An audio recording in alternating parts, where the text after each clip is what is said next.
Listo, ya estamos grabando. Muy buenos días para todos. Les damos la bienvenida a esta última clase del curso avanzado de autocultivo para todos, ¿no? Entonces, lo primero que vamos a hacer en este día es saludar a todas las personas. Ahorita nos están acompañando Daniel y Marlon únicamente, pero igual a las personas que están viendo la grabación, recuerden que pueden revisar una y otra vez este punto.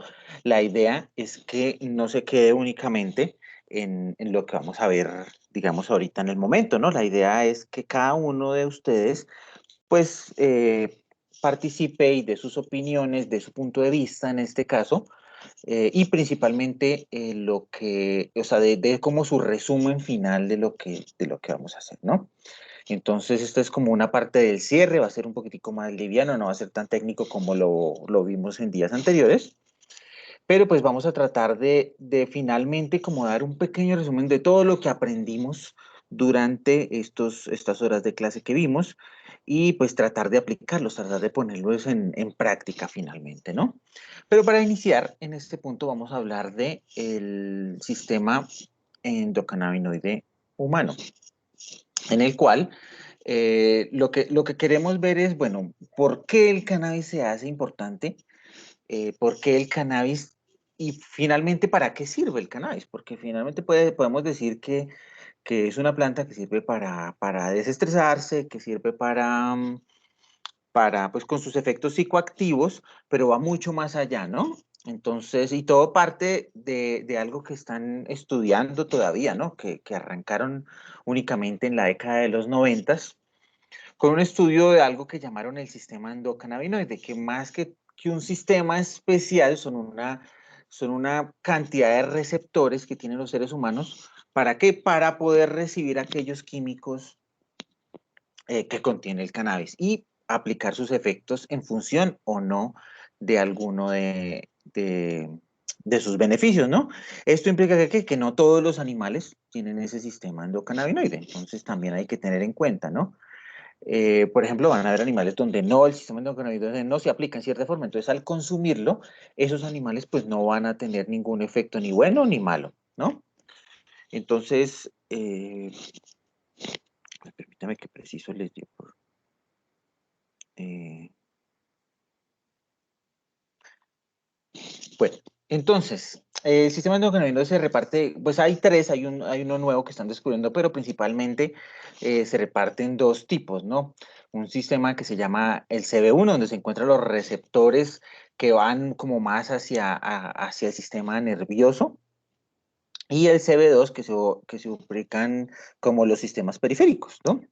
Entonces, varían en función, en diferentes casos, para hombres y para mujeres, pero se centran hacia dos aspectos. Los sistemas CB1 se centran hacia el cerebro, los pulmones, los sistemas vasculares, los músculos, la vía gastrointestinal y los órganos reproductores.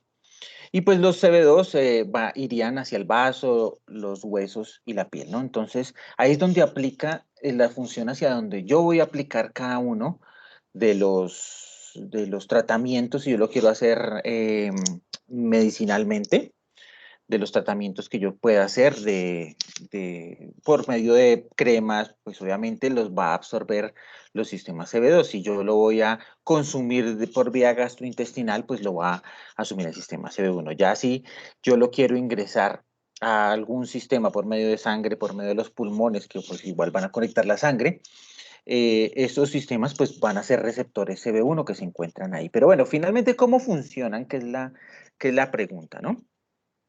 Entonces, ¿qué es lo que va a hacer? El CBD pues se va a unir a esos receptores, ya sea el CB1 o el CB2, y va a hacer todas esas relaciones que ya son un poquitico más complicadas vistas desde el punto de vista químico, ¿no? Esos sistemas, qué es lo que hacen? Por ejemplo, digamos, hay una relación muy intrínseca entre el THC y el CBD, pero pues vamos a verlos directamente, digamos, tratar de separarlos sin complicarnos por el lado químico, ¿no? Entonces vamos a hacerlo muy, muy simple en este caso, en donde qué es lo que busca el CBD, por ejemplo, el alivio del dolor.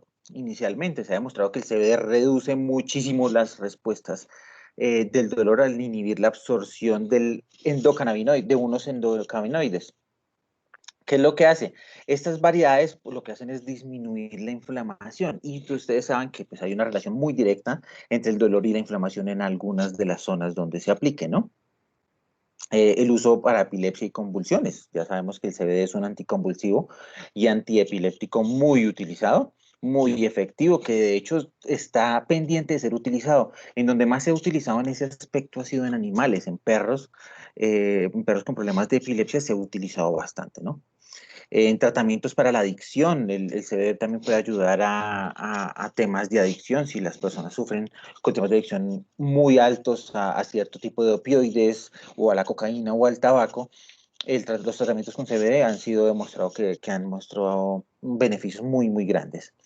En la ansiedad y la depresión, bueno, ese yo creo que es de los más conocidos, unas dosis moderadas a altas de CBD alivian cierto grado de ansiedad social y situacional que se presenta con el CBD, ¿no?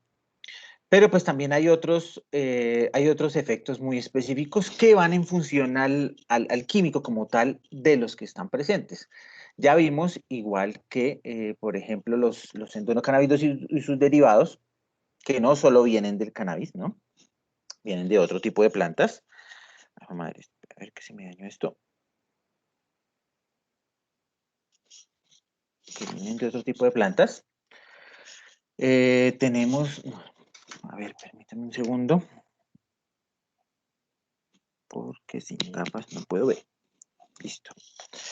Bueno, entonces, tenemos como químicos que más manejan la estructura, pues van a estar el THC, el CBD, el CBN, el CBC, el CBG, el THCV, bueno, son los principales componentes que trae la marihuana.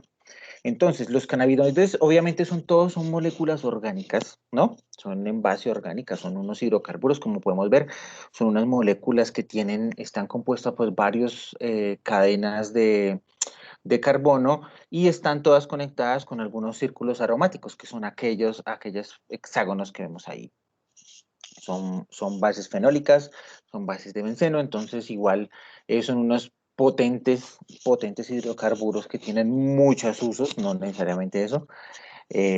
Sus cualidades, pues ya lo hablábamos el día de ayer, que son completamente insolubles en agua. Pero bueno, hoy vamos a hablar de los efectos que tienen en el ser humano, ¿no? El más popular de todos, este señor de arriba, el THC, el tetrahidrocannabinol. Pero pues tiene también otros que tienen múltiples propiedades médicas y son únicas, ¿no? Entonces, bueno, en cuanto a los efectos, vamos a hablar de los efectos principales, ya lo decíamos ahorita como el CBD, y depende del lugar donde se aplique, van a tener efectos antiinflamatorios, antidepresivos, ansiolíticos, pero también hay otros como proteger y reparar el sistema nervioso. Obviamente todavía están en estudio, no se tiene estandarizado, bueno, sí se tiene, digamos, depende de algunos laboratorios, se tiene estandarizado su uso, pero pues no se ha popularizado también, ¿no? Se utiliza para el tratamiento paliativo de algunas enfermedades fuertes como el cáncer, lo debemos saber, y la mayor cantidad de ocasiones, y eso es lo que más se trabaja en ese punto, son las mezclas de estos tipos de componentes. El trabajar con THC puro, pues va a ser unas separaciones que se pueden hacer, pero pues primero va a ser muy complicado y segundo, es mejor trabajar con porcentajes de THC con otro tipo. Bueno, vamos a trabajar primero con el tetrahidrocannabinol, conocido químicamente como el delta 9 tetrahidrocannabinol. Es obviamente el más famoso de todos, es la parte psicoactiva, llamémoslo así, del cannabis, ¿no? Físicamente es un sólido oscuro, cristalino, a bajas temperaturas se vuelve pastoso y pegajoso, creo que ya todos lo conocemos, ¿no? Es prácticamente insoluble, lo es muy soluble en grasas y alcoholes, así que en ocasiones pues es muy normal que usemos algún alcohol o alguna grasa para diluirlo. Se sabe que el THC tiene efectos para aumentar el apetito y la ingesta de alimentos. Una de las razones para que algunos enfermos de cáncer que tienen problemas con el apetito también se les induzca el consumo de cannabis para producir esos efectos, ¿no? Aparte de sus efectos psicoactivos como tal, también tiene efectos analgésicos, antiinflamatorios, ansiolíticos, antidepresivos, relajantes, reduce la fatiga, entonces es un químico bastante interesante, aparte pues del tema obviamente psicoactivo, que pues, vamos a pasar un poquitico por encima de esto, ¿no? Se ha utilizado como neuroprotector para el Alzheimer, se ha utilizado como broncodilatador, ahorita que está muy de moda por el tema de COVID, tocaría mirar a ver qué efectos tiene para enfermos de COVID, pero pues, como broncodilatador ha mostrado buenos efectos en cuanto a temas de epilepsia, en cuanto a temas de glaucoma, que es como el más conocido. El contenido de THC en las plantas es muy variable. Digamos que las cepas más potentes del mundo llegan a tener hasta un 30%, pero son sumamente raras. Las cepas más promedios dicen que llegan a tener un máximo de 24 o 22%. En las cepas, por ejemplo, que tenemos a disposición en la tienda, tienen más o menos 22, 24%, dice la teoría, pero pues en la práctica llegará al máximo un 18%, ¿no? Que aún así es bastante, ¿no? Entonces, eh, bueno, hay que tener claro que una sobredosis de THC pues no llega a ser letal, pero es preferible no excederse en dosis, ¿no? ¿Por qué? Porque puede tener problemas de memoria, puede tener problemas ya de tipo neurológico si se presentan alguna sobredosis de ese tipo, ¿no? Entonces, por eso insistimos que hay que tener cuidado y principalmente con los extractos, porque pues bueno, tal vez tener una sobredosis con la planta pura pues va a ser muy complicado, pero tener una sobredosis con extractos sí puede ser muy fácil, porque tal vez uno no dimensiona la cantidad de producto que está consumiendo y principalmente en alimentos, ¿no? Eso que dicen que tienen un mal viaje, pues principalmente nace de una sobredosis, ¿no? Y de, pues obviamente que tu sistema endocannabinoide es más o menos sensible hacia ciertos elementos, ¿no? Las dosis altas van a producir desorientación, ansiedad, taquicardia, paranoia, bueno, diferentes tipos de problemas. Y si eso está asociado con problemas, con personas, digamos, mentales que tengan problemas de esquizofrenia, entonces ahí sí tenemos problemas, porque, digamos, ahí sí no es recomendado el consumo de THC en personas bipolares o personas con esquizofrenia, ¿no? Entonces hay que tener cuidado con ese tema, o tal vez usarlo, pero en dosis muy bajas. El segundo, digamos, el segundo componente más conocido es el cannabidiol, el CBD. Es como la parte medicinal no psicoactiva más conocida del cannabis, que nace en contraposición al THC, entonces no tiene ningún tipo de efecto psicoactivo, pero pues tiene las mismas características físico-químicas. Es un elemento insoluble en agua, soluble en grasas y alcoholes, en temperatura ambiente puro, 100% puro. Es un cristal incoloro y pues como pastoso, pero es incoloro, ¿no? Entonces también tener en cuenta lo que uno extrae, pues va a ser, el color se lo está dando el THC y pues obviamente las hojas de la planta. Pero si se extrajera de manera pura, pues es un elemento incoloro, ¿no? Tiene muchísimos beneficios, creo que de los más conocidos es el CBD, ¿no? Obviamente la mayoría de las variedades cultivadas, la presencia de CBD es relativamente pequeña en comparación al THC, ¿no? Ya las variedades que son netamente de CBD, pues son muy pocas en comparación a las variedades que tienen THC, ¿no?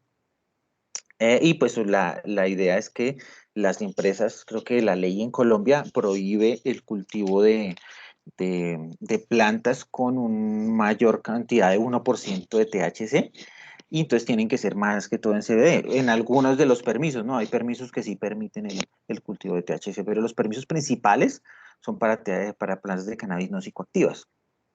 Entonces deben ser ricas en CBD, ¿no? Eh, Bueno, el CBD, bueno, tiene muchísimos beneficios parecidos a los del THC, pero actúan de manera diferente, ¿no? Ya eso se hace parte de un análisis más médico. También tienen beneficios analgésicos, antiinflamatorios, antidepresivos, relajantes musculares y antiepilépticos. Se usan para, por ejemplo, artrosis, Alzheimer, esclerosis múltiple de diferentes tipos, ¿no? El CBD también limita el alcance de algunos cánceres, como el cáncer de mama, el de próstata y el de colon, ¿no? Entonces es un elemento que todavía está pendiente de ser estudiado a profundidad, ¿no? Se encuentran muchísimos artículos igual, pero no en la cantidad que se debería, ¿no? hay que seguir avanzando la investigación. Si las personas de pronto tienen la capacidad de investigar sobre el tema, investiguen, que igual la comunidad científica tiene que también avanzar mucho en ese aspecto, ¿no? Pero generalmente el CBD no se consume solo, es importante que la mayoría, digamos en ocasiones, cuando se consume CBD, se consume en forma conjunta con el THC, ¿sí? ¿Y qué es lo que pasa? El CBD en ocasiones anula la psicoactividad del THC, entonces eh, hay que tener en cuenta, pero en ocasiones lo que va a hacer es, digamos, anular ciertos tipos de picos, como tal, si lo consumimos directamente, pero va a aumentar como cierto tipo de efecto relajante que se maneje, ¿no? Otro de los químicos más conocidos del cannabis va a ser el CBN. Es el tercer cannabinoide más conocido, se encuentra siempre en pequeños porcentajes y es como la base molecular de la cual provienen los otros dos, ¿no? Es suavemente psicoactivo, no se encuentra en porcentajes mayores al 1%, el efecto psicotrópico es mucho menor, es un sólido cristalino sin color muy parecido al CBD, pero pues va a estar presente, ¿no? Desde un punto de vista químico, digamos, hay cierto tipo de equilibrio químico entre el THC y el CBN, ¿no? Se va a presentar como una consecuencia de una degradación o oxidación. Si lo miramos, las moléculas de THC y de CBN son pues esencialmente las mismas, que lo que cambia va a cambiar digamos, ¿cómo lo digo?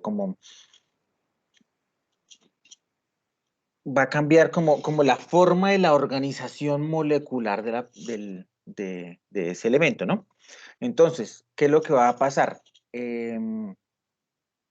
Esa molécula como cambia de dirección, digamos, ahí la molécula se ve plana, ¿no? Pues las moléculas son en 3D, pero al cambiar su dirección, digamos, eso tiene un nombre en espectroscopía, se me va la paloma, a ver cómo es, su sistema estereoscópico, ¿sí? Que es como decir, por ejemplo, si vemos la mano derecha y nuestra mano izquierda, ¿sí? La mano derecha y la mano izquierda son exactamente iguales, pero son completamente diferentes. ¿Por qué? Porque están ubicadas de otra forma y cada una tiene opciones diferentes. Eso pasa con el CBD y el THC y el CBN. El CBN, pues, tiene una gran cantidad, o sea, tiene exactamente las mismas moléculas que el THC, pero está organizada de una manera diferente, ¿sí? Entonces tiene capacidades completamente diferentes, ¿no? Al ser una forma oxidativa del THC, pues obviamente se presenta en menor cantidad, lo decíamos ya, máximo un 1%, utilizado igual para paliar los dolores crónicos, si se puede, ya esto estamos hablando de un carácter médico y una extracción sumamente eficaz del tema, obviamente para tratar esclerosis múltiple, Parkinson, fibromalgia. Eh, para tener más cantidad de THC, bueno, para de CBN, pues bueno, hay que en la cosecha, y ya lo decía Cristian ayer, el retrasar un poquitico la cosecha, por ejemplo, pasarnos un poquitico, ¿para qué? Para que ese THC se transforme en CBN a través de oxidación, ¿no? El aire y la luz ultravioleta, entonces lo que vamos a hacer es retrasarnos un poquitico, nos vamos a pasar, vamos a perder todo ese tema psicoactivo del que hablábamos y vamos a pasarnos un poquitico a un gran contenido de CBD, ¿no? De CBN, perdón. Entonces, ¿qué es lo que va a pasar? Entonces los tricomas ya no van a tener un color blanco pálido, vamos a dejar que sean todos completamente oscuros. O la otra opción es dejar esos cogollos expuestos a aire durante el secado, durante el curado, y estas flores van a tener un alto nivel de CBN, ¿no? Entonces hay que, pues bueno, eso sí ya hace parte de las decisiones de lo que hablábamos allá. Y ya pues van a ver otro tipo, como el CBC, que bueno, eso tiene puntos de ebullición mucho más altos, también insolubles completamente en agua.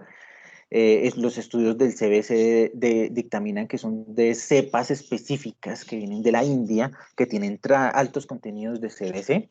Es una molécula de esta sí es completamente diferente, como la pueden ver ahí. También tiene efectos antiinflamatorios, antitumoral, antidepresivos.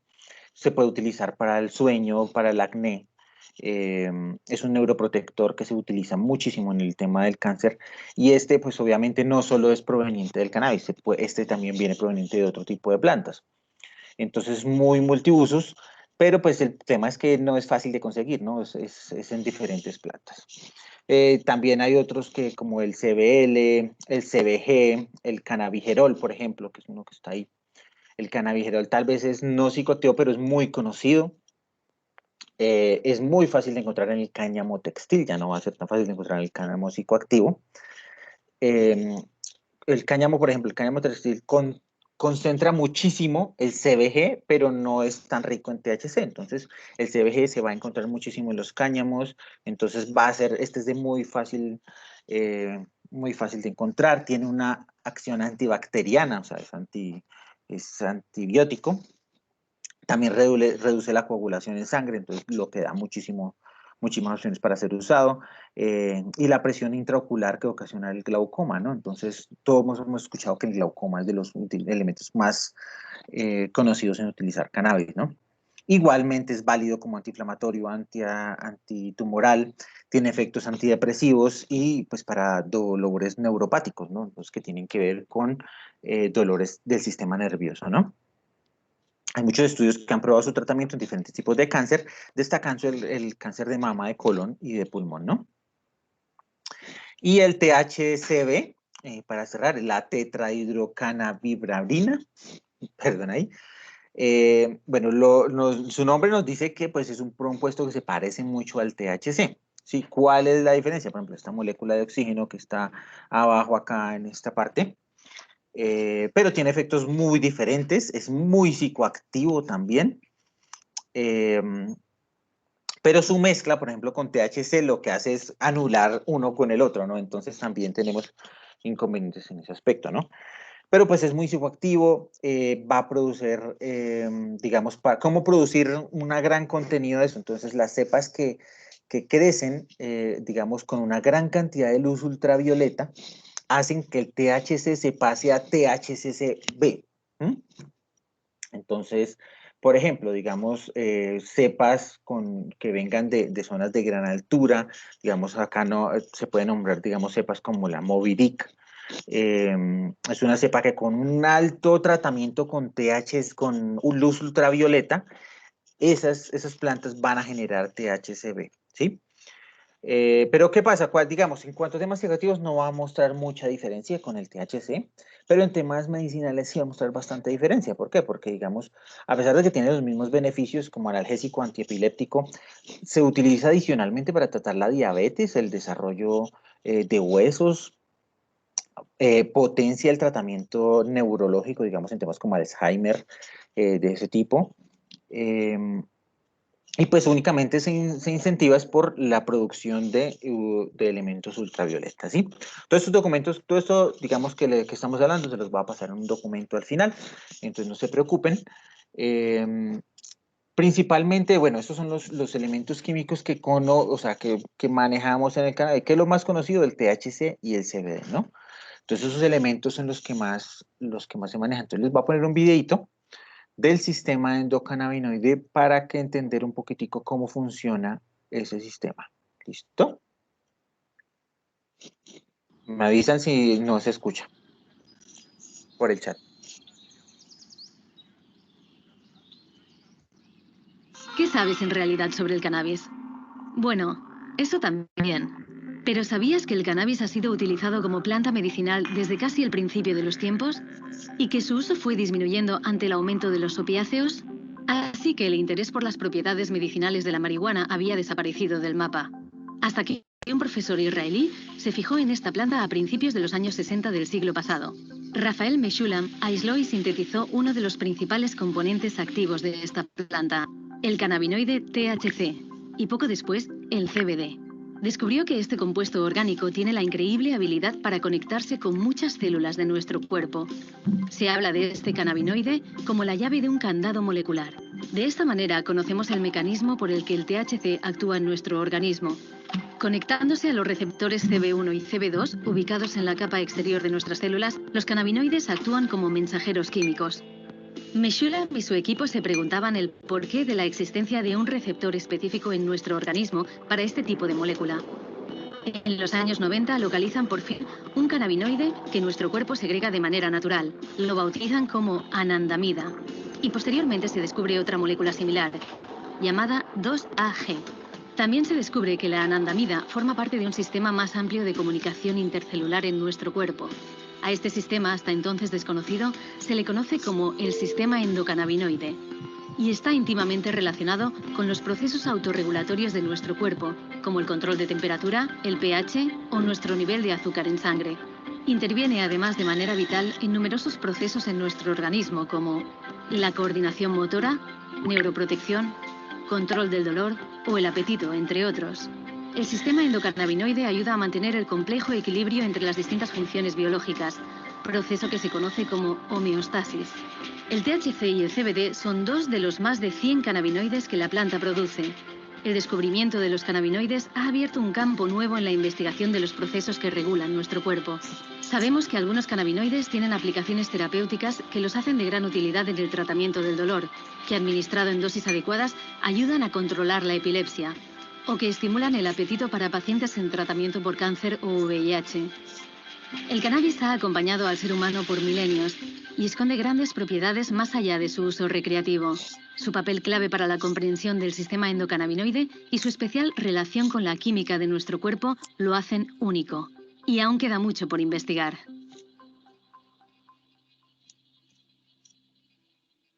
Bueno, ¿cómo la vieron? Ahí yo quiero su opinión, Daniel y Marlon, cuéntanos. ¿Conocían todos estos elementos y todas estas ventajas que tenía el cannabis?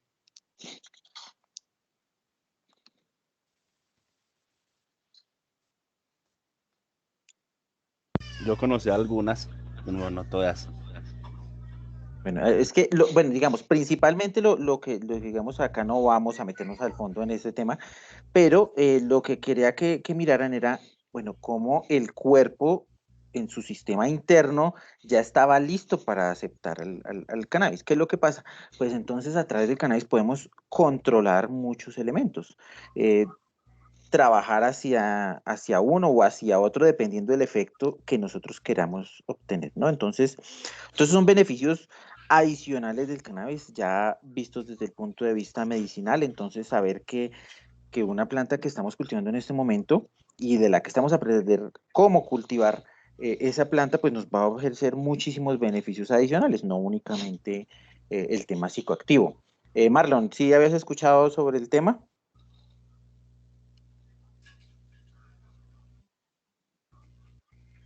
Marlon.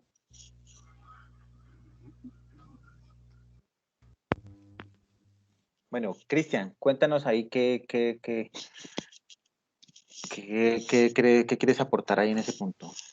Sí, digamos que aparte de THC y CBD, voy a hablar un poco como de la forma en que la industria está trabajando con los otros. Hay variedades ya estabilizadas que a través del mejoramiento genético se han, se han desarrollado para producir específicamente CBG. En Colombia ya hay empresas produciendo, sembrando variedades de CBG. Y también hay un interés grande en CBC, cannabicromeno. Digamos que lo que se hace a nivel medicinal es que dependiendo de la patología del paciente, se hace la formulación con la proporción de cannabinoides que se haya estudiado y que funciona para cada una. Entonces, pues digamos que la tendencia a nivel medicinal es como hacer aislados de cada uno de estos. Sin embargo, pues hay un concepto que es ampliamente difundido que se llama el efecto séquito, que hace referencia como a la sinergia que hay a la interacción entre los diferentes cannabinoides. Entonces, se habla de que hay un efecto como incrementado, por así decirlo, cuando actúan varios de ellos en el cuerpo. Inclusive también los terpenos tienen un papel importante y algunos tienen propiedades medicinales. Entonces, digamos que en la forma que uno lo puede aprovechar en la casa, el cannabis pues no aísla los compuestos, sino que finalmente termina aprovechando una cantidad de cannabinoides mayor a la que se podría encontrar en solamente un medicamento con uno de ellos aislado. Entonces, pues, de todos modos, aquí en este listado que hay 6 cannabinoides que son como los más nombrados y los más reconocidos actualmente, sí, pero la investigación dice que hay más de 120 cannabinoides y que aún faltan muchos más por caracterizar. Entonces, pues digamos que ahí está todo el camino a seguir en cuanto a la investigación médica para identificar las propiedades que cada uno pueda tener. Excelente. Sí, ahí de hecho el video nombraba que habían más de 200, hasta más, de cannabinoides que todavía no se... Hay unos que no se conocen, unos que se conocen y tal vez no se han probado, entonces hay que tener en cuenta mucho ese tema. Entonces, bueno, igual para que tengan en cuenta ahí, tanto ustedes como los que están viendo en la grabación, todos esos beneficios medicinales pues son más que conocidos, ¿no? Entonces hay que probar, insisto, hay que probar, digamos, si se conoce la comunidad científica, probar desde la comunidad científica, probar desde un punto de vista personal, hay que obviamente probar con argumentos, ¿no? No se puede pues, digamos que la aplicación indiscriminada de alguno u otro, pero sí por lo menos tirarle a hacer pruebas sobre el tema, bajo conocimiento, investiguen mucho sobre el tema. Estos temas muy interesantes y hay que investigar desde el punto de vista, digamos, de los conocimientos personales que uno tenga, ¿no? También. Por ejemplo, hemos visto un elemento en los que más me parece interesante es el tratamiento veterinario. Con todos estos elementos es un elemento que sí está ya muy probado en el tema veterinario. ¿Por qué? Porque pues, la gente se atreve más a probar sobre animales, entonces me parece muy interesante. Eh, lo mismo para los tratamientos paliativos y sencillamente hasta para un tratamiento personal, ¿no? Entonces, si uno sufre de cierto tipo de ansiedades, si sufre de ciertos problemas de sueño, de problemas de cualquier tipo, estos son tratamientos muy sencillos, son naturales al final de cuentas, son naturales, no van a ser químicos sintéticos, pues que, digamos, si uno tiene la opción de, tal vez tiene problemas para dormir, en vez de tomar una pastilla de esas para dormir llena de químicos sintéticos, pues probar de pronto el consumo de alguno de estos elementos, ¿no? Entonces esto en cuanto a como los beneficios, obviamente esto es solo un pequeño abrebocas, porque pues obviamente el curso es de autocultivo, pero queríamos nombrar este tipo de elementos eh, para esto. ¿Tienen alguna pregunta específica, Daniel o Marlon? Y los chicos de la grabación también, si tienen algunas preguntas específicas, déjenla en el grupo, no, no hay problema. Entonces, ¿alguna pregunta específica, Daniel, Marlon? Sí, no, por favor, contésteme. No. Listo, listo, Daniel. Bueno, entonces, continuando, entonces ya para dar cierre a nuestro curso, queremos hacerles una pregunta a todos ustedes.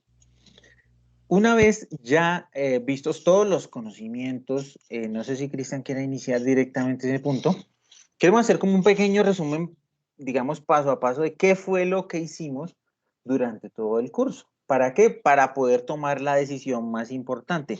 ¿Cómo inicio mi autocultivo desde cero? Desde cero. Yo no tengo nada, no tengo absolutamente nada.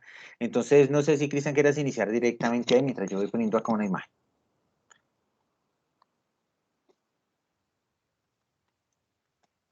Cristian. Lo vamos a hacer con los escenarios. ¿Podrías explicar como los escenarios que hablábamos y a partir de eso pues vamos como detallando?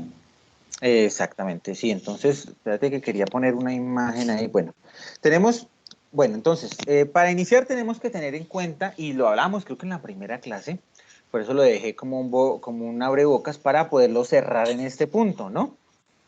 Entonces, ¿qué es lo primero que yo tengo que definir?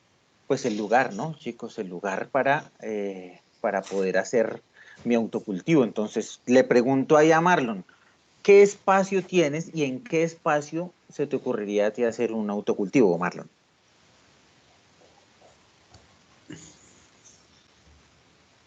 Marlon. Lo tengo planeado hacer en un indoor, en una casa. En una casa, bueno, y entonces ahí va la segunda pregunta. Ese indoor en el cual estamos, bueno, preguntémosle a Daniel también, bueno, ¿en qué lugar tienes planeado hacer tu autocultivo? Bueno, el lugar es el mueble que les había mandado por el grupo. Ajá. Por ahora comenzaré ahí. Listo, bueno, entonces tenemos dos lugares. Bueno, ahora la segunda pregunta que uno se debe hacer, ¿no? La segunda pregunta que nos debemos hacer en este punto, listo, ya definimos el lugar. Ahora, ¿qué características tiene el lugar, no? Entonces, va a tener características de humedad, va a tener características de iluminación, que es muy importante, características de aireación, que también es muy importante. ¿Qué características tiene cada uno de sus lugares, Marlon? A ver. ¿Cómo estamos de humedad, iluminación, aireación en el lugar donde vamos a realizar el cultivo? El gran problema que siempre he tenido es el tema de la humedad. ¿Humedad mucha o muy Sí, poca? mucha humedad, Muchísima humedad. Bueno, Lima generalmente es una ciudad muy húmeda, ¿no? muy correcto. Entonces también hay que tener en cuenta eso. A ver, permíteme un segundo. Bueno, y Daniel, ¿qué características tienes ahí? Bueno, iluminación, ¿tienes buena iluminación, Marlon? Perdón. El tema de iluminación lo utilizo con el tema de las luces. Ok, únicamente, entonces no tenemos iluminación. Entonces eso es un buen aspecto. O No, sea, eso ya es una eh, respuesta, ¿no? claro. Claro, porque tengo Daniel, cuéntanos. como, Sí, ¿cómo qué? como es una casa, se tiene que cerrar, digamos, todas las ventanas y quedaría muy oscuro. Por eso Ujú. utilizo el tema de las luces, ¿no? Luces, aire acondicionado, extractores. Listo, perfecto. Lo vas a hacer completamente, completamente independiente todo, no dependiendo del medio ambiente, ¿no? Bueno, Daniel, Claro. cuéntame las características del lugar tuyo. Bueno, el clima pues es el de Medellín, antes que iba como un poquito más arriba llegando a la ceja, entonces es un poquito más frío. Ujú. Pero lo vas a El, hacer a la intemperie o no. es ahí adentro de la casa, al lado de una ventana, ahí le da el sol. Esta época del año no es que le esté dando tan directo, pero en otras épocas sí da. Pues por los temas de la lluvia, obviamente un poquito menos. Y por ahora le tengo una lamparita al mueble, esa que puse ahí también en la foto prendida. Listo, entonces ya respondimos dos preguntas, el lugar donde vamos a cultivar y las características del lugar donde vamos a cultivar. A través de esas características vamos a ir respondiendo a los elementos. Bueno, y la siguiente pregunta es directamente yo, ¿qué necesito para iniciar mi autocultivo? Entonces ahí, Cristian, por ejemplo, ¿qué le podemos decir a Marlon según lo que nos comentó? Marlon pues necesita un buen sistema para el manejo de la humedad, necesita ventiladores, necesita quizá un deshumidificador, aunque no sé qué tan grande esté pensando hacer el cultivo. Y pues como el aporte lumínico se va a realizar completamente artificial, pues sí es bueno que hacia adelante piense en una lámpara en la que pueda controlar el espectro. Entonces, eso sería como lo inicial. También pues es importante estar chequeando las condiciones ambientales. Para eso necesita pues un termohigrómetro, que en el mercado pues en este momento hay unos que no son tan costosos. Y pues ya digamos empezar a mirar cómo sería su material de propagación, si va a trabajar con semillas feminizadas, si prefiere con esquejes. Entonces ese sería como el siguiente paso, mirar cuántas plantas puedo yo sembrar en mi espacio y qué materias puedo usar de acuerdo a esto también. Bueno, entonces ahí, ¿qué es lo que pasa? El sistema de Marlon es un poquitico más complejo. ¿Por qué? Porque requiere controlar muchas variables, ¿sí? Entonces, eh, digamos, en el caso, para uno iniciar, si uno no tiene cierta experiencia, pues uno trata de iniciar lo que más pueda, controlando la menor cantidad de elementos posibles, ¿no? Y luego uno va aumentando el nivel de dificultad. Lo que nos dice Marlon, ahí en este caso es, bueno, tenemos problemas de humedad, entonces necesitamos sistemas de extracción, necesitamos sistemas de secado del aire. ¿Por qué? Porque nuestra humedad se nos va a extender, ¿no? ¿Qué más tenemos problemas? Por ejemplo, tenemos problemas de iluminación, no tenemos luz, entonces tenemos que introducir un sistema de luz. Bueno, para el caso de Daniel, por ejemplo, Cristian, ¿qué le decimos a Daniel? Pues él tiene la ventaja de que recibe luz solar en algunos momentos del día. Entonces, pues recordemos de la primera charla de botánica que cannabis es una planta heliotrópica, es decir, que prefiere, que le gusta recibir mucho la luz del sol. Y pues desafortunadamente ninguna fuente artificial de luz va a acercarse a todas las propiedades que tiene la luz solar como tal. Entonces la recomendación, si es para el mueble, pues que utilice unas materas en las que restrinja un poco, por así decirlo, el crecimiento de la planta y yo creería que él puede sembrar ahí por cada uno como de esos niveles, como unas 4 planticas en una matera, pues que se lo permita. Claro, entonces él nos mostraba un mueble muy bonito que es como un estantico ahí, entonces lo que dice Cristian es, bueno, a él sí toca unas plantas de menor tamaño directamente porque pues no vale la pena pues hacerla extender si no se va a aprovechar. Las va a disponer, yo me imagino, en la parte alta del mueble y con la iluminación superior para complementar la luz. Tratar de en lo que más posible les dé la luz directa y si se puede ayudar con sacar las plantas para que obtengan luz, no hay problema. Tiene la ventana al lado, por lo que el intercambio de aire va a ser muy bueno. La humedad relativa de Medellín promedio no es tan alta, de hecho es relativamente baja. ¿Mm?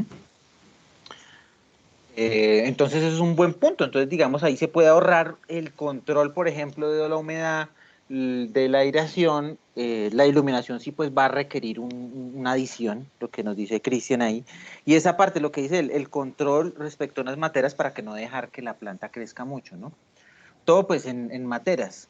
Bueno, y si el caso sería diferente, vamos a poner un tercer caso. En este Cristian, en el cual podamos hacer un sistema, pero ya que sea exterior. Bueno, ¿por dónde iniciaría? Yo una vez voy sembrando plantas a lo que, en el pasto, en mi patio, o bueno, ¿qué haría? Yo tengo un sistema con un patio grande, iluminado, que le da todo el día al sol, pero yo ¿cómo iniciaría el proceso, Cristian? ¿Yo qué le diría? De todos modos, pues también va a requerir una suplementación lumínica durante el periodo vegetativo, es decir, que en total reciba 18 horas de luz. Entonces, digamos que uno arranca germinando las semillas o enraizando los esquejes en una bandejita. Después de eso, pues lo puede pasar a una bolsa o a una matera en la que puede darse ese ciclo vegetativo, digamos, en un confinamiento. Esto lo que permite pues es mejorar el aprovechamiento del espacio. Si se siembra directamente, digamos así en campo abierto, pues va a necesitar más iluminación para poder llegar a todas las plantas. Entonces, antes de sembrar directamente al suelo hay que hacer una preparación de este. Es bueno ponerle algo de cal para regular el pH. Y pues la preparación se refiere como a soltarlo bien, bien puede ser usando alguna pala, algún asadón, bueno, ahí ya dependiendo pues de las herramientas que tenga cada uno. Y pues si el espacio es suficiente y es grande y quiere tener plantas grandes, pues puede utilizar una distancia de siembra de pronto de 1 metro por 1 metro entre planta y para darle el tamaño, pues recordemos que uno lo controla es a través de la duración del periodo vegetativo, es decir, cuántas semanas o cuántos días le voy a estar suministrando 18 horas de luz a la planta. Bueno, entonces eso igual, hay recomendaciones, lo que dice Cristian es de controlar, y ya lo decíamos en un punto, y de hecho cuando estuvimos en la planta de selva, ellos a pesar de que tienen el espacio no cultivan directamente en tierra. ¿Por qué? Porque por control, y yo esa palabra la he repetido eh, durante todo el curso, el control de los procesos, ¿no? Entonces es preferible tener materitas y va a ser mucho más fácil en cuanto a complementación lumínica mover las plantas hacia la luz que de lo contrario, poner la luz en las plantas, porque si nuestro patio, nuestra zona es muy grande, pues nos va a tocar hacer una instalación eléctrica compleja y bueno, todo el tema. Controlar cuando digamos estemos en una época como más lluviosa va a ser muy complicado si las plantas están ahí, eh, digamos que yo no las pueda mover, si en cambio las tengo en materas, pues yo las puedo mover, ¿no? Entonces, ahí sí, pues preferiblemente, a pesar de que estemos en campo abierto, pues podríamos tirarle a trabajar directamente con materas también, ¿no? Y lo que nos comentaba Cristian. Bueno, y si yo tengo, a diferencia, digamos, un caso adicional en el cual, digamos, bueno, no, ya dijimos que teníamos iluminación, teníamos un caso donde hay poca luz, un caso donde hay luz intermedia. Entonces, digamos, Marlon, bueno, ya respondimos la tercera pregunta, ¿qué necesito para mi autocultivo? Definimos tanto los equipos, que en todos los casos va a ser casi que obligatorio la presencia de un termohidrómetro, no son muy caros para que lo vayan investigando. La presencia de bueno, un pHímetro puede utilizarse, pero pues bueno, ya después lo miramos. La presencia de la lupita, lo hemos nombrado bastante, esa la necesitamos en todos los momentos. Y nuestro sustrato, entonces, bueno, ¿necesitamos un sustrato diferente para Marlon en este caso, Cristian? Pues podría ser pues puede ser suelo con algún mejorador de estructura como cascarilla o como perlita. Sin embargo, pues si hay la posibilidad y quiere probar, pues ya el sustrato como más recomendado para cannabis, pues es uno que tenga turba, que tenga perlita y que tenga fibra de coco y quizá también algo de humus de lombriz sólido. Entonces, pues es importante el sustrato, uno definir si quiere en la mezcla de sustrato adicionar parte de la nutrición que necesita, que es recomendable, y ya pues de ahí en adelante empezar a hacer adiciones a través del riego, del riego.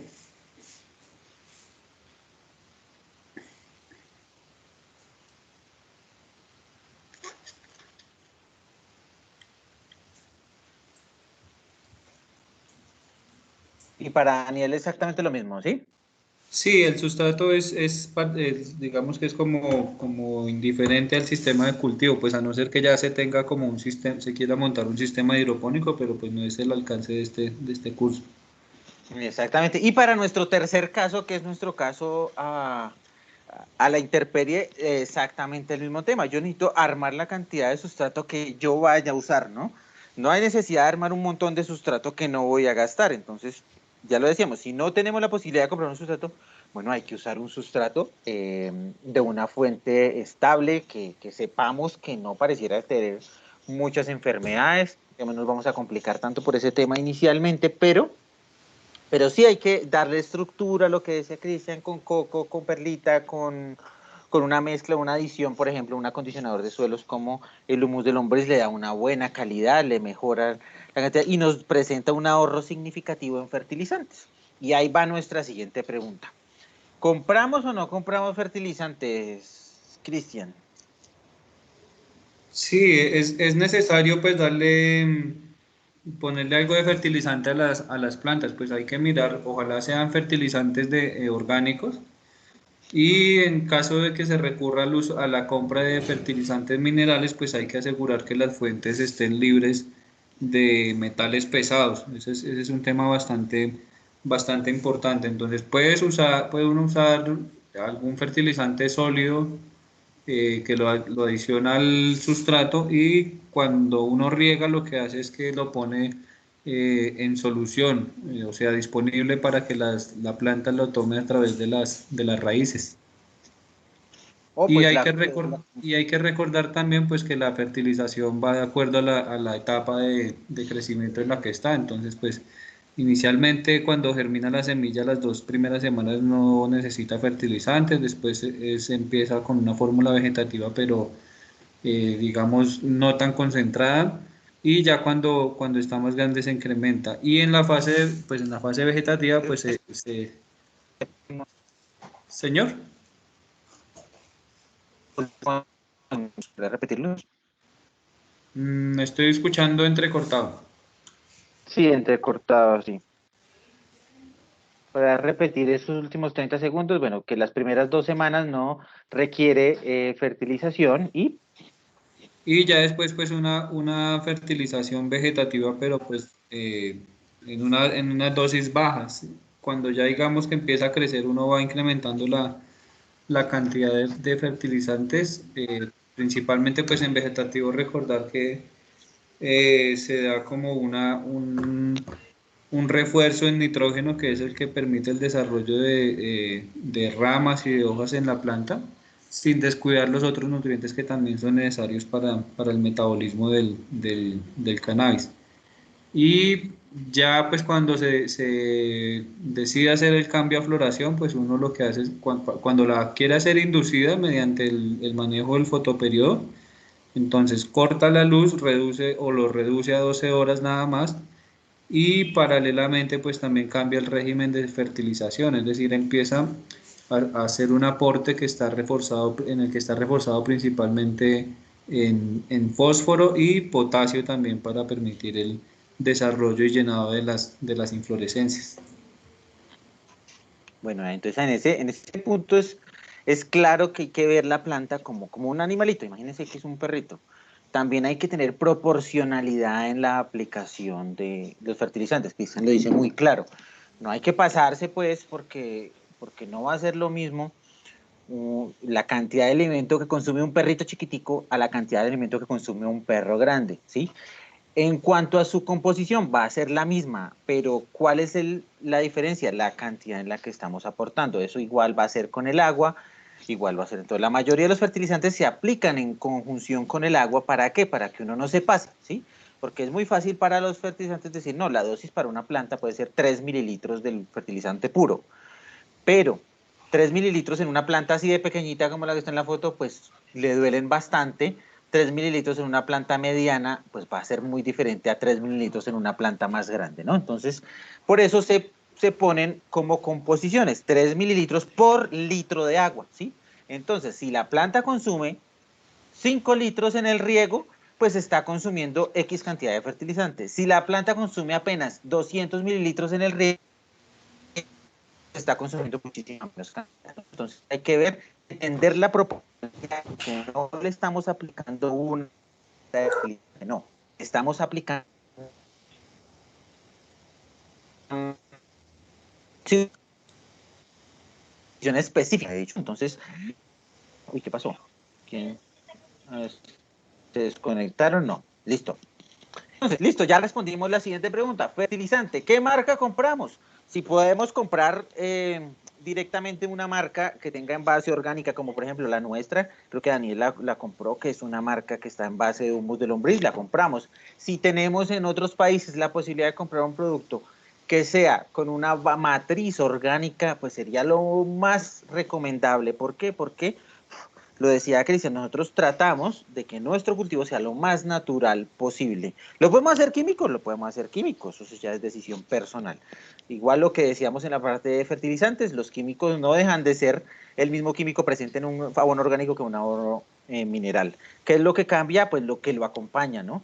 Si lo acompaña una matriz orgánica, pues el producto, la planta va a absorber esos elementos orgánicos. Si lo acompaña una matriz química sintética, lo va a acompañar esa matriz sintética. Listo, Sí, bueno. y ahí es Dale. importante cuando se compran insumos, pues lo que hemos insistido siempre de prestar mucha atención a las recomendaciones del fabricante. Entonces ellos siempre le dan a uno la dosis y le deben dar una tabla en la que se indique como la composición del producto que se está comprando. También aplica para fungicidas y para insecticidas, en los que le deben decir pues cuál es el ingrediente del producto si es comprado. Y hay que revisar muy bien en cuanto a las dosis, pues a veces la dosis y el precio le da a uno como una idea de la calidad del producto que le están ofreciendo. Por ejemplo, hay productos que le ofrecen a uno un litro en $10, pero que su dosis requiere 5 o 10 centímetros cúbicos por cada litro.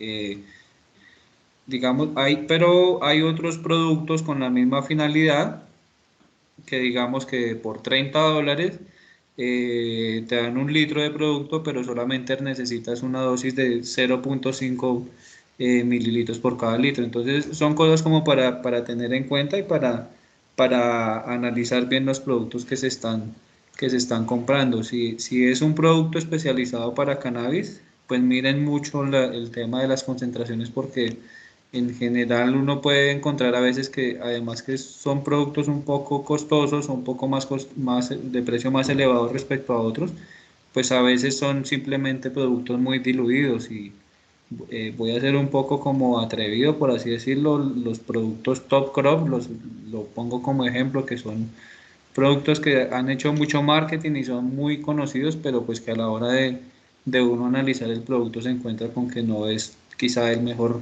fertilizante. Y así como ese hay muchos ejemplos para cannabis. Entonces siempre hay que revisar muy bien las especificaciones técnicas del producto que se está usando.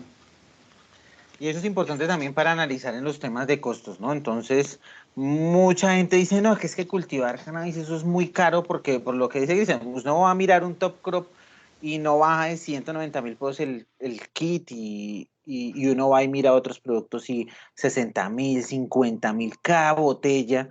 Entonces son productos muy caros, pero también lo que dicen, hagamos un análisis completo entendiendo, ya para eso hicimos este curso, entendiendo, bueno, listo, yo necesito, entonces yo lo que voy a analizar es, hacemos el cálculo, ¿cuánto me cuesta cada mililitro aplicado?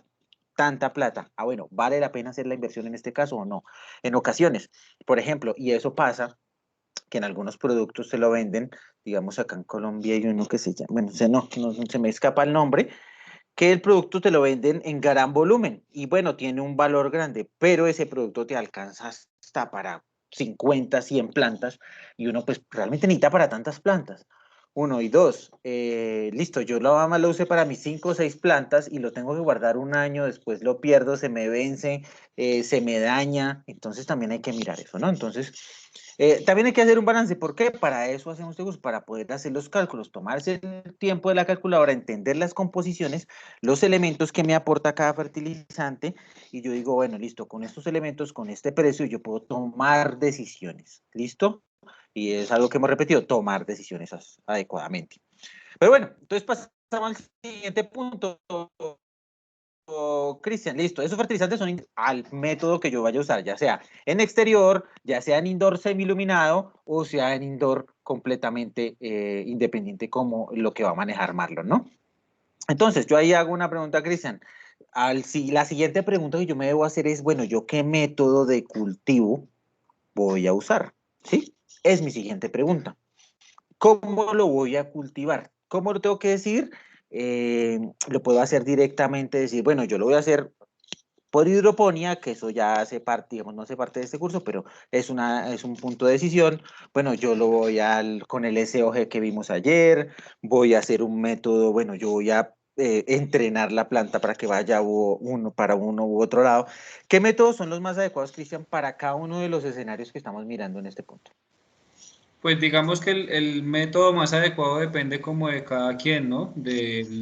Tanto de los recursos económicos que está dispuesto a invertir para su autocultivo, pero también hay que tener mucho en cuenta el tiempo que uno dispone y que requiere cada uno de los sistemas. Por ejemplo, si yo apenas llego por las tardes de mi trabajo y tengo el tiempo de darle una mirada, pues no va a ser adecuado de pronto tener un sistema hidropónico que requiere mayor atención. Entonces, pues, o si lo quiero, pues ya hay que mirar un sistema automatizado, que también pues el costo se va a incrementar considerablemente. Entonces, digamos, en un indoor funciona muy bien un Sea of Green y hay que probar, pues, ya es buscar la densidad de siembra adecuada pues, para mi espacio, y teniendo en cuenta cómo manejo yo la circulación de aire, pero digamos que uno ahí en indoor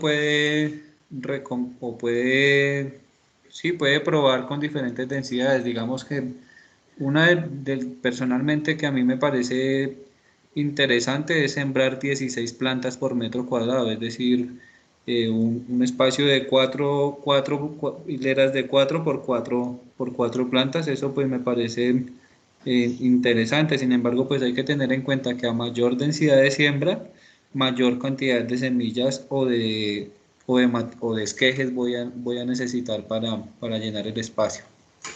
Y ya el caso, por ejemplo, de Marlon, que tiene el de Daniel es el de las materas exterior, ¿sí? No, el de Marlon es el que no Es el tiene, indoor. De Marlon. El indoor completo, entonces digamos, la recomendación es trabajar con un Sea of Green, si es posible.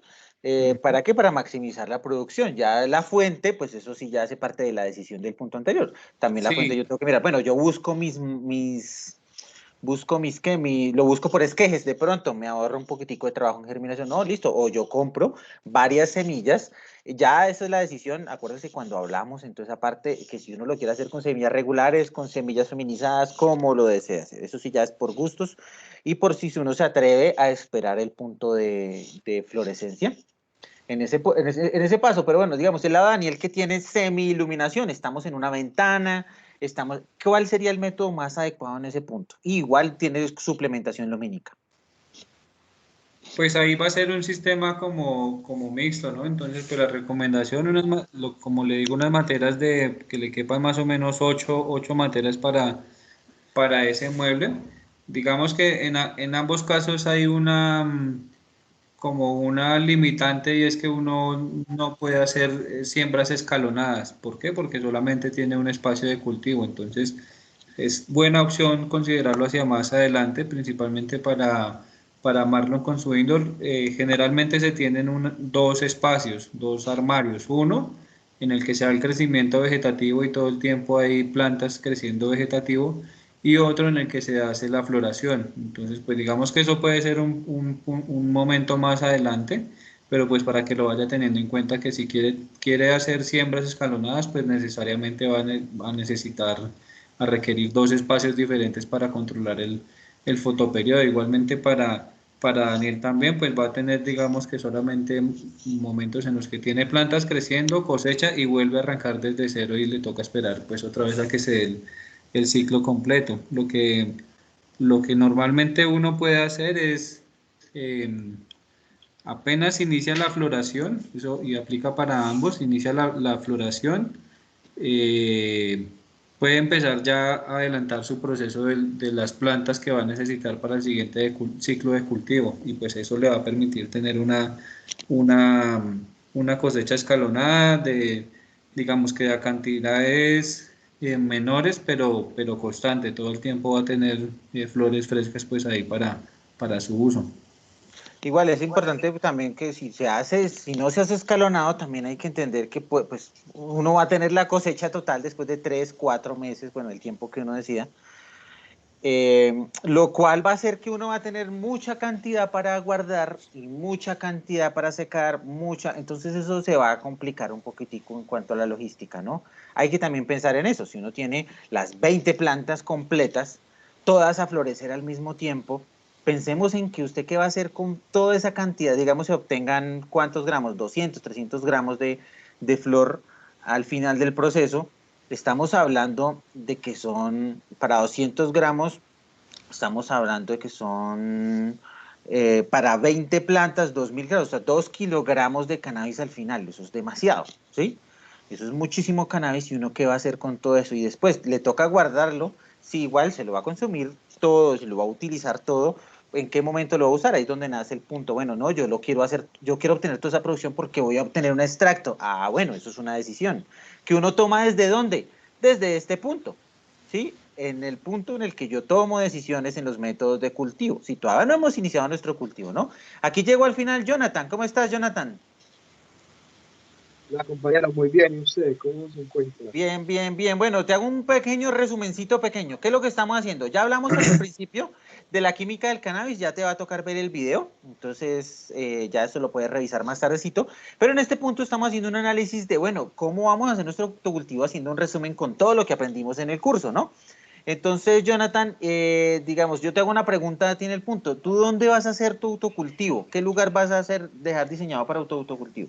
Yo ya lo tengo hecho, ya estoy pensando. Ya Listo. ¿Y plantas cómo como es? Pues ponnos cómo es, una terraza, es un cuarto, un es armario. exterior, es un Ah, solar listo, perfecto. Tú eres lo nuestra que opción número conecta 3, es un curiosamente. plástico transparente de 4 metros de ancho y 3 metros de largo. En Listo, ¿no?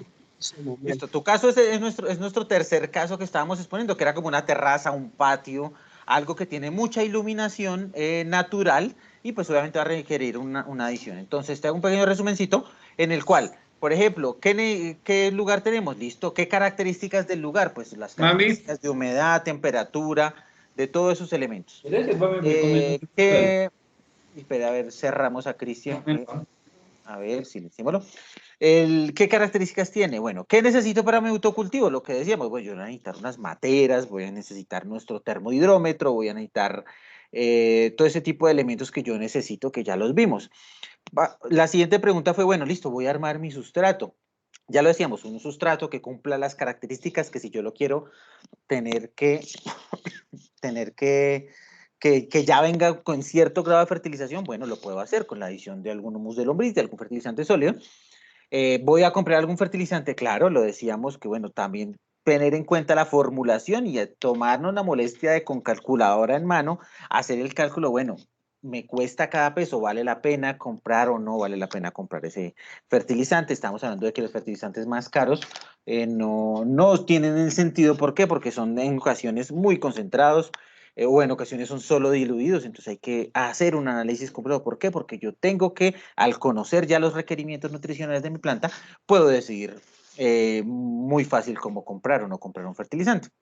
Y finalmente decir el método de cultivo. Y ya vamos para allá. Entonces, estábamos diciendo que para Marlon, en este caso, que nos estaba exponiendo que es una persona que no tiene el espacio, le toca generar un indoor completamente con la iluminación.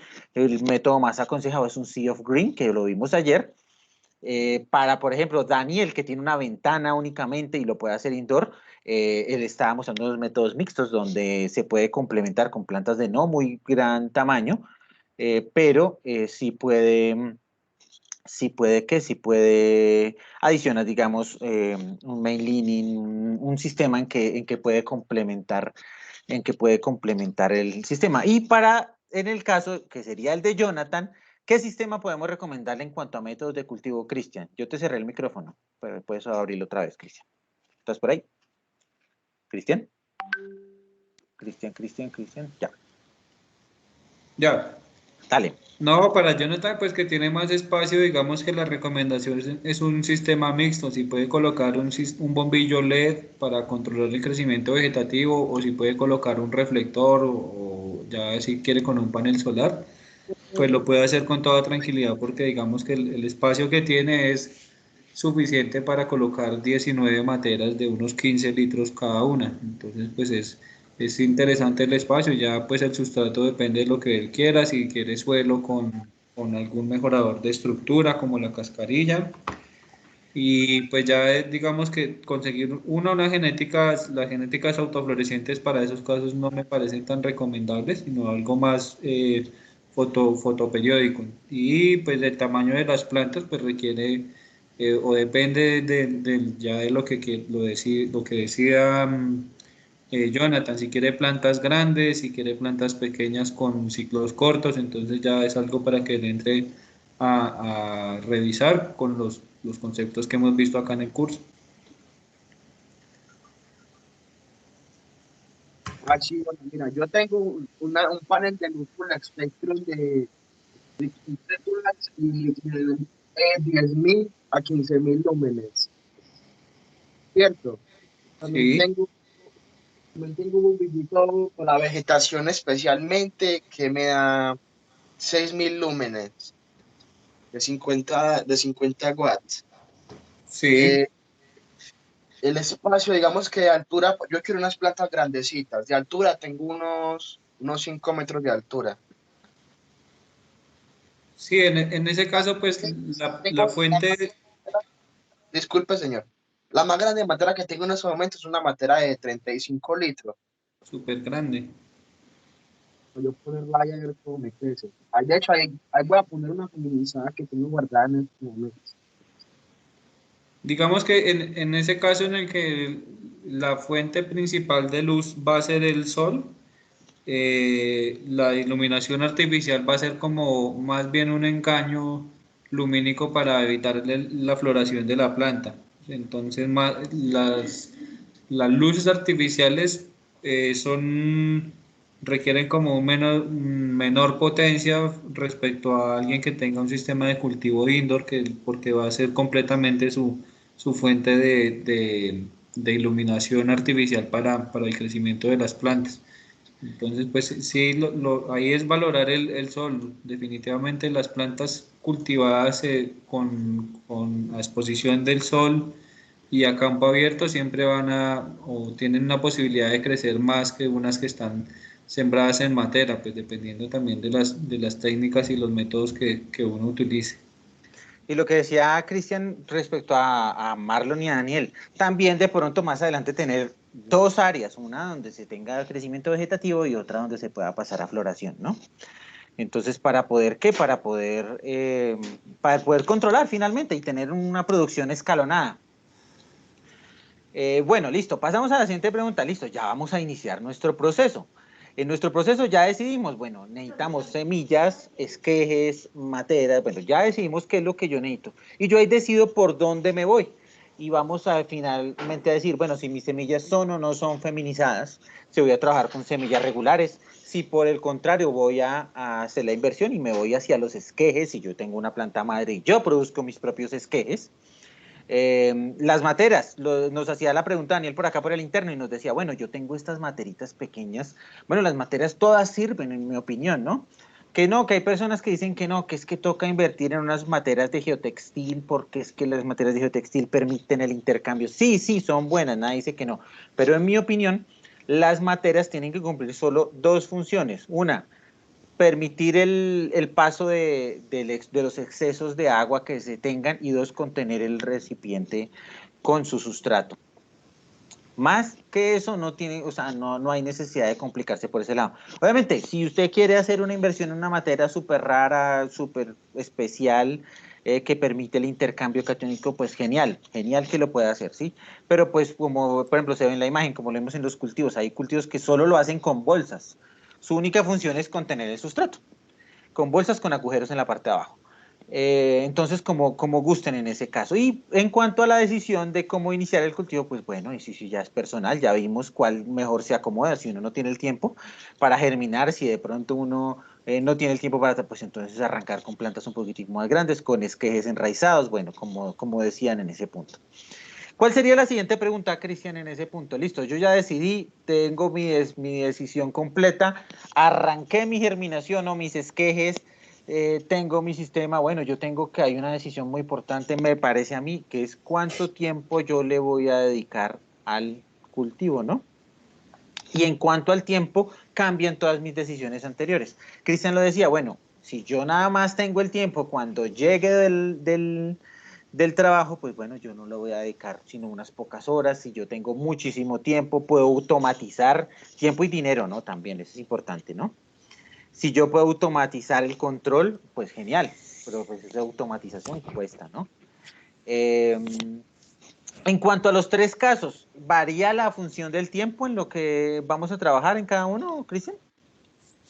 Sí, por lo general en cultivos indoor lo que se hace es ciclos cortos y continuos. Entonces van a ser ciclos, En el puede caso de tener Marlon. unos, sí. Entonces en ese caso en el año puede tener unos cuatro ciclos de cultivo aproximadamente, que es algo pues, que me parece bueno. Y ya En el caso de Daniel, por ejemplo. en el de Daniel también podría apuntarle a tener los cuatro ciclos. Tiene que de todos modos arrancar y hacer las pruebas porque probablemente va a tener un ligero alargamiento en las plantas cuando estén buscando la luz del sol porque van a preferir el sol a pesar de que tengan ahí el bombillito. Entonces, eso es algo para que lo pruebe y vaya mirando si realmente es la mejor luz o si solamente con la luz solar le funciona bien para crecer. Entonces, eso es algo ya para que lo vaya aprendiendo directamente según su espacio que tiene para esto. Y para Jonathan, Jonathan, sí, pues ahí él puede ya jugar. Él dice que quiere plantas grandes, entonces pueden ensayar a darle unas 8 semanas de 6 o 8 o 12 semanas de crecimiento vegetativo, pues de acuerdo al tamaño que él quiera tener de las plantas. La teoría dice que cuando uno quiere inducir la floración, pues corta o reduce el fotoperiodo a 12 horas luz, 12 horas oscuridad. Y a partir del momento en que uno hace ese cambio en la luz, más o menos en 10 días se da la diferenciación sexual, la expresión de la flor. Entonces ese es un datico ahí para que lo tengan en cuenta, que puede cambiar de acuerdo a la variedad, por supuesto. Listo, genial. Entonces ya vamos a muy avanzados en el cultivo, ya comenzamos a cultivar, estamos haciendo una aplicación completa y en este punto es donde durante todo el cultivo tenemos que hacer un control de variables, un control que hemos tratado de mostrar durante todo el curso. ¿Qué va a incluir? El control nutricional, haciendo unas mediciones completas en las hojas, un control de patógenos, haciendo unas mediciones y unos controles diarios en cuanto a cierto tipo de, digamos, de invasores, pueden ser en plagas o de enfermedades que los pueden estar acotando. ¿Cuáles son las variables más comunes a controlar en el cultivo de marlon, por ejemplo, don Cristian? El marlon tiene que controlar principalmente humedad relativa, temperatura, el tema de temperatura es crítico y la altura de la bombilla también es importante que lo esté chequeando y tener cuidado con los excesos de temperatura si la bombilla genera calor. En caso de que eso sea así, pues va a tener que también buscar la forma de reducir la temperatura para ese caso. Bueno, y para el caso de Daniel, bueno, en cuanto a enfermedades, porque nos faltó ahí, bueno, ¿qué enfermedades son como las más comunes ahí que uno diga, bueno, hay que estar Ahí pendiente de es, esto? como lo decíamos ayer, pues las enfermedades más comunes pueden ser botritis y los mildeos o idiom. Entonces, hay que buscar las estrategias preventivas inicialmente, entonces debería, y aplica para los tres sistemas, montar unas trampas adhesivas de colores desde el principio del cultivo para tener controladas las plagas.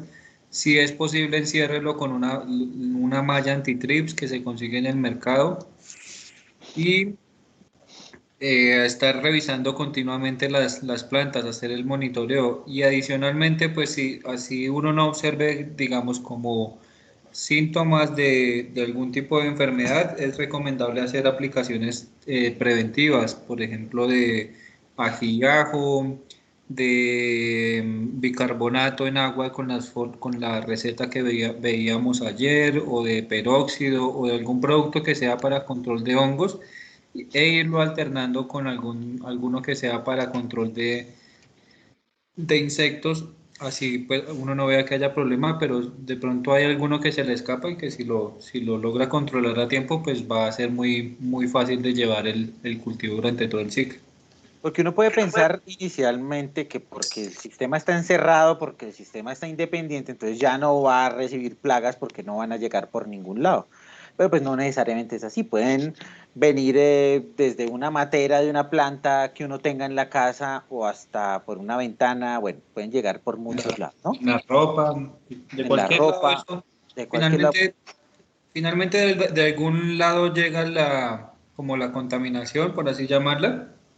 Entonces hay que estar preparado para actuar a tiempo y en este sistema como es tan encerrado, pues si la circulación de aire no está bien establecida, pues seguramente va a tener graves problemas sobre todo de hongos. Y bueno, en la ciudad donde está él, en Lima ya, lo que él decía, bueno, tiene unos altos contenidos de humedad relativa, entonces, ¿qué va a pasar? Pues es posible es que se incuben más fácil cierto tipo de hongos, cierto tipo de plagas, ¿no? En el caso, por ejemplo, de Daniel, ya él tenemos con mejor aireación, mejor tema, pero él es ya más susceptible a los insectos, porque él está al lado de la ventana, él va a recibir muchísimo más susceptibilidad. En cuanto a los insectos, tener las plantas y los tratamientos siempre preventivos, ¿no? Y controlar el color de las hojas, la imagen de las hojas, que ya les va a mandar todo eso, la imagen de los ataques, de todo ese tipo de tenerlo muy controlado. Al igual que en este caso de Jonathan, que va a ser el más susceptible de todos porque él está a campo abierto. Él sí fijo va a tener ataques, el fijo va a tener, ¿qué tipo de problemas son los más comunes que va a tener Jonathan en ese caso?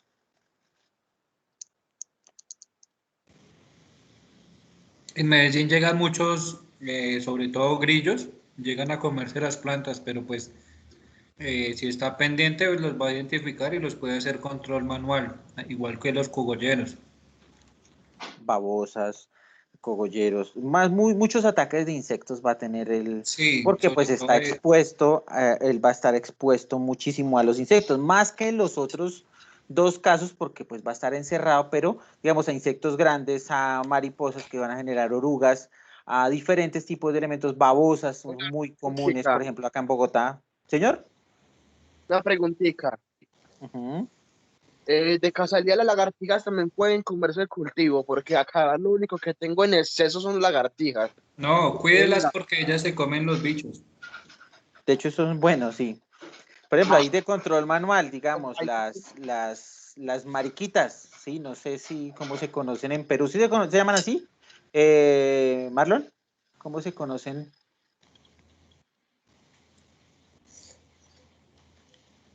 este insecto? No, pero esto me salió, es que unos muñequitos. ¿Cómo se llaman las mariquitas, Cristian? Escríbalo así que ahí Mariquitas, le está bien, aparece. se llama mariquitas. Sí, sí, bueno, listo. Son Sí, insectos mariquitas. muy buenos también que hacen un control sobre muchos insectos. Hay otro, elimina los pulgones, elimina diferentes elementos. ¿Qué otros insectos adicionales también son buenos, Cristian, ahí que podamos, que los veamos, pues no los eliminemos, no hay necesidad? Las avispas es bueno conservarlas ahí. Eh, las abejitas que pues obviamente hay que cuidarlas. Pues entonces son como elementos de control automático. Y pasamos, bueno, listo, estos son los controles de variables. También, digamos, hablamos muchísimo del pH en el suelo. Pronto en las transmisiones que van a volver vamos a hacer unos experimentos en vivo, los invito para que estén ahí, de cómo medir pH de manera casera y todo ese tipo de elementos. Pero en este caso, digamos, hay que tener que un pHímetro es un equipo, es un aparatico que mide, digamos, el pH en el agua. Medir el pH en el suelo, pues bueno, hay un procedimiento que es llevar el suelo hasta su saturación líquida y medirlo sobre esa saturación, medir el líquido que se saturó en ese punto, pero pues no hay que complicarnos mucho en ese punto porque pues o sea, la posibilidad de que el suelo esté supremamente desvariado de pH es muy fácil de controlar con los riegos que yo voy a hacer. Entonces, ¿a dónde le tengo que medir el pH? Pues al riego, al agua que yo le voy a hacer. Entonces, si yo tengo un medidor de pH, lo hago ya sea con un papel tornasol, ya sea con un pHímetro, ya sea con el método que yo vaya a usar, pues es más fácil medir el pH en el agua que yo voy adicionando y el agua es la que me va a ir mejorando la calidad del pH del suelo. Lo decíamos del principio, el termohidrómetro, un elemento muy importante para hacer tipo de medidas. Ya, por ejemplo, los equipos para medición de luz, para medición, pues puede que sí, pero lo decíamos en algún momento que tal vez nos den datos que no podamos controlar tanto en ese aspecto, ¿no? Listo, Hay, estamos haciendo con... Dale, hay un Cristian. tema ahí respecto al suelo o al sustrato que sí es muy, muy importante estar controlando y es el nivel de saturación de humedad. Recordemos pues que la cannabis no tolera, es más tolerante a la sequía que a a la saturación. Entonces hay que tener mucho cuidado que no se nos vaya la mano porque eso nos va a generar problemas graves para el cultivo. Se retrasa el crecimiento, si no es que se muere la Bueno, ¿y hay planta. algún método casero que podamos estar mirando para medirle el sustrato, la saturación del agua? Sí, el de la prueba del puño que en algún momento mencionábamos en una de las clases para que lo vuelvan a revisar y lo tengan ahí presente. O si no, también miden unos sensores de humedad del suelo que no, creo que no son tan costosos y que le van indicando a uno pues el momento en el que debe regar ya las plantas. Eso es importante también, el riego es un factor importante. Bueno, entonces, bueno, ahí uno pasa a nuestro siguiente punto de decisión, que vendrían siendo las fases de crecimiento, ¿sí? Nosotros estamos controlando todo, estamos decidiendo todo y bueno, vamos a decir en qué punto estamos en fase vegetativa y cambiamos a fase de floración. Ya lo vimos cuando vimos fases de crecimiento, eso yo lo puedo controlar por medio de mi fotoperiodo, yo lo decido. Aquí en Latinoamérica, por ejemplo, nos comentaba Marlon, que allá ya comenzó a hacer frío, entonces eso implica también que comenzó a disminuir las horas de luz, ¿no? Entonces, digamos, bueno, Marlon en este caso lo va a hacer indoor, pero si él lo hiciera en exterior, pues tiene que controlar muy importante todo lo que tiene que ver con la iluminación. En nuestro caso va a ser, digamos, muy específico en Colombia. ¿Por qué? Porque generalmente van a ser las mismas 12 horas de luz, independientemente. Entonces ya sabemos que a las 5:30 ya se tienen que comenzar a prender los focos directamente. Lo podemos hacer automático, lo podemos hacer directamente a mano, ¿no? Ahora, pasamos a nuestra fase de crecimiento y ya vamos a nuestra fase final, vamos a pasar a nuestra floración. Y ahí pasamos a los cambios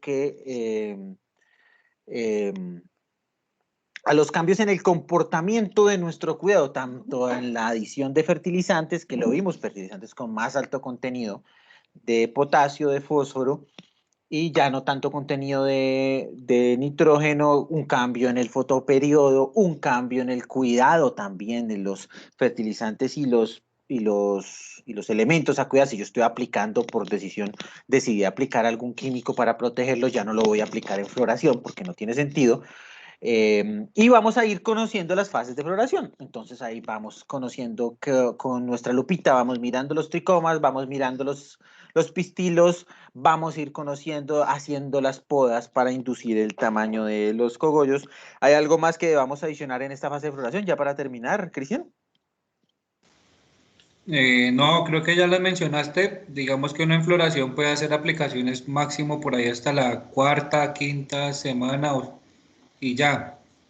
De todos modos, si ve que la situación se está complicando, pues podría arriesgarse a aplicarle algún producto, pero siempre que sea de base orgánica y que no vaya a ser, pues, no sé, un día Bueno, o 3 días antes de la yo esta cosecha. Y pregunta la quiero hacer específica. Hay muchos artículos y es que yo quiero engordar mis cogollos, ¿no? Entonces ayer veíamos que hay mucha gente, hay una técnica que llegan y queman los pistilos, hay otros que adicionan melaza, por ejemplo. ¿Vale la pena, digamos, arriesgarse en introducir ese tipo de procesos? digamos que sí hay algunas formas en cuanto a la fertilización, pues eso del engorde es el llenado de la flor y está relacionado con el aporte de potasio que uno le da a la planta. Entonces por eso es que es tan importante inclusive a veces más el potasio que el fósforo cuando se trata de tener buenas flores. El fósforo, digamos, es muy importante en toda la parte de diferenciación de órganos y de formación de la flor, pero el encargado del llenado va a ser el potasio. De manera natural, fuentes de potasio. El De té de planta. banano, el té de banano funciona muy bien para eso. La melaza tiene altos contenidos de potasio, pero pues también tiene problemas asociados, entonces hay que ser muy cuidadoso con las cantidades que se usan. Siempre pues se aplica diluida en agua, ¿no? ¿Y aplicar algo sobre la flor? ¿Aplicamos algo sobre la flor? Sobre la flor lo recomendable es no hacerlo, pero pues si se requiere, digamos, aplicar un bicarbonato unas semanas antes de la cosecha, unas 4 semanas antes, no habría problema, o un peróxido de hidrógeno que se degrada. Listo, listo, listo. Pasamos a floración y ya vamos a nuestra última parte que vendría siendo la cosecha.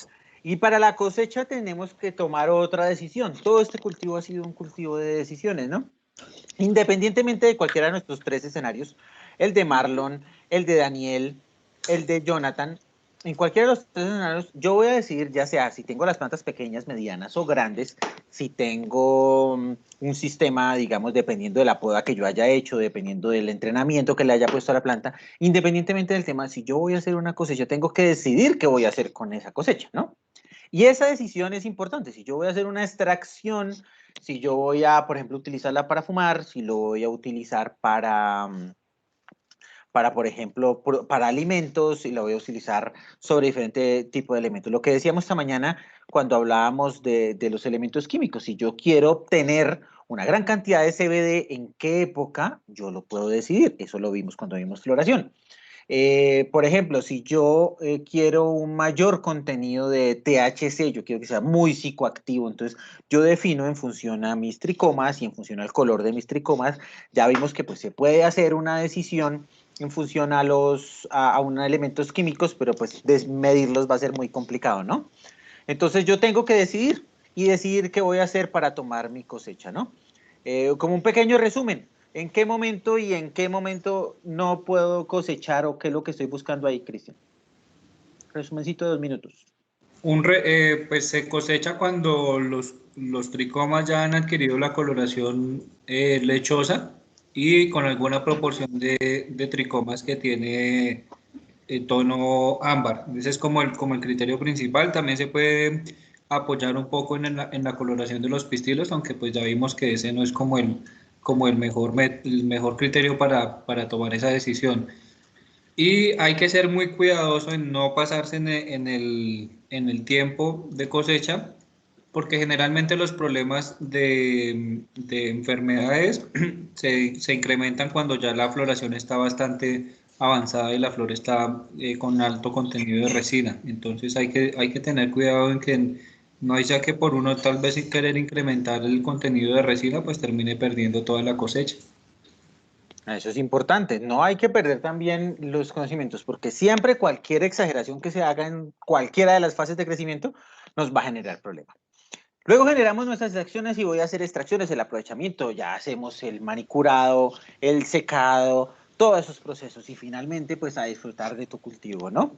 ¿Qué es lo que estamos buscando y cómo volver al ciclo? Bueno, si yo esta parte, digamos, no la vimos porque pues eso hace parte ya de una parte diferente que vamos a ver más adelante, que vamos a ver en otro curso, que tiene que ver, bueno, listo, yo quiero generar mis propias semillas, yo quiero generar mis plantas hembras, tuve que haber tomado la decisión, bueno, en la fase donde estamos en fases de crecimiento, bueno, ¿dónde voy a cortar esquejes? ¿Para qué? Para poder extender mi cultivo, perpetuarlo en el tiempo, o no, yo quiero hacer el ejercicio con semillas, yo tengo un banco de semillas que me suple, entonces lo puedo hacer. Bueno, yo también puedo tomar la decisión de reproducir mis propias plantas, eso también lo podemos hacer, ¿no? Entonces, todo eso va en cuanto a las decisiones iniciales. Y ya con esto terminamos el curso, muchachos. Quiero agradecerles a todos. Bueno, hoy estamos únicamente Daniel, Jonathan y Marlon, pero las personas que nos van a ver en el video, también quiero agradecerles a todas las personas. Recuerden, cualquier cosa, interacción que hagamos acá, la pueden hacer en el curso. Ese grupo va a permanecer abierto, no se va a cerrar al menos durante 30 días. Todo el material va a estar disponible para ustedes. Ustedes pueden ver una y otra vez. Entonces yo les hago una pregunta.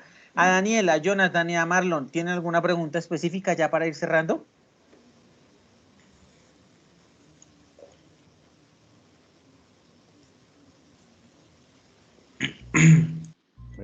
Por mi parte, todo estuvo claro. Muchas gracias, Listo, Maringo, perfecto. por el conocimiento.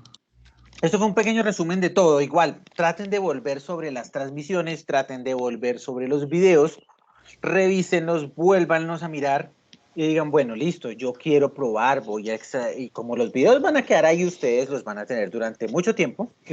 Yo no se los voy a borrar. Ustedes, obviamente van a quedar videos ocultos, no los van a encontrar en YouTube buscándolos, sino únicamente a través de los links que yo les mandé. ¿Por qué? Porque lo mismo, este es un curso que fue pago. Al ser pago, pues va a ser exclusivo únicamente para las personas que lo hicieron, ¿no? Entonces, pueden revisar los videos, vayan, vuelvan. Si tienen alguna, bueno, listo, devuélvanse. Si tienen alguna duda que les nace, no se preocupen, pregúntenos directamente a nosotros, que para eso es que estamos ahí. Tanto Cristian como yo estamos muy agradecidos con cada una de las personas que hicieron parte de este curso. Los esperamos, tienen que estar directamente conectados con nuestra fanpage en Facebook. Van a venir noticias muy interesantes. A las personas en Colombia, pronto vamos a lanzar un curso teórico práctico. A las personas fuera de Colombia vamos a seguir avanzando. Recuerden que todos ustedes, tanto ustedes que están aquí en vivo como los que están en los videos, tienen una invitación muy especial para cuando lancemos nuestra parte de hidroponía, por si les interesa, no lo olviden, ¿no? Igual, para las personas que están conectadas de manera independiente, digamos, no están en vivo acá, ¿no? Unas palabras finales, Cristian. No, de verdad, muchas gracias a las personas que estuvieron ahí pendientes todo el tiempo del curso. Esperamos que toda la información que les compartimos y las técnicas y truquitos que pudimos revisar, pues les sean de utilidad para sus cosechas y sus cultivos.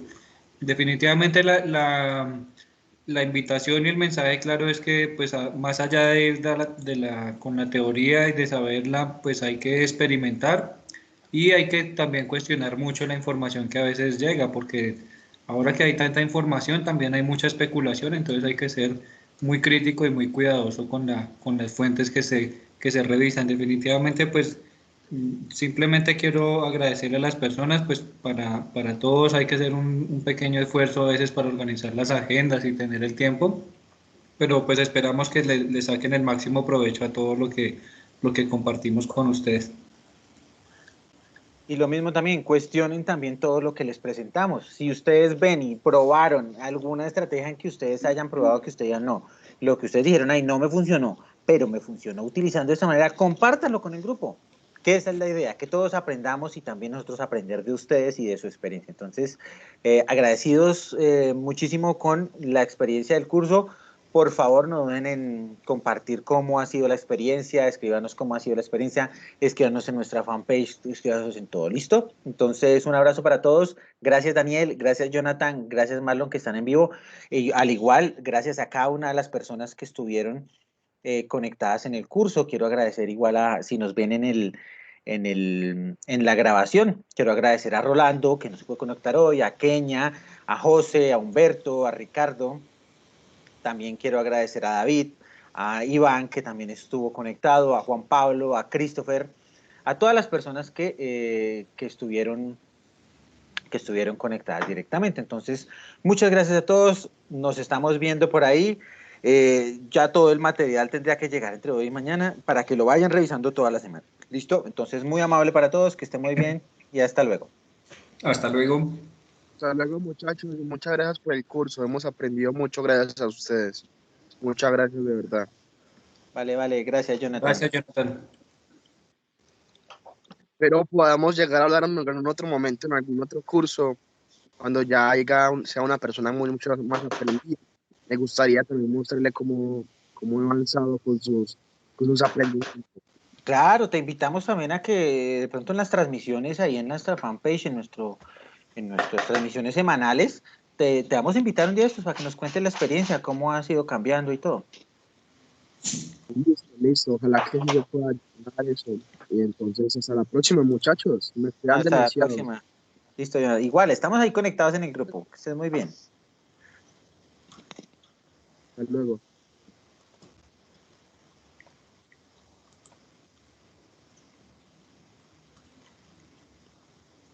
Chao, Marlon, chao, Daniel. Muchas gracias por haber estado hoy en la clase todo el tiempo. Muchas gracias a ustedes. Muchas gracias. Listo, feliz tarde. Hasta luego, que estén bien. Hasta luego.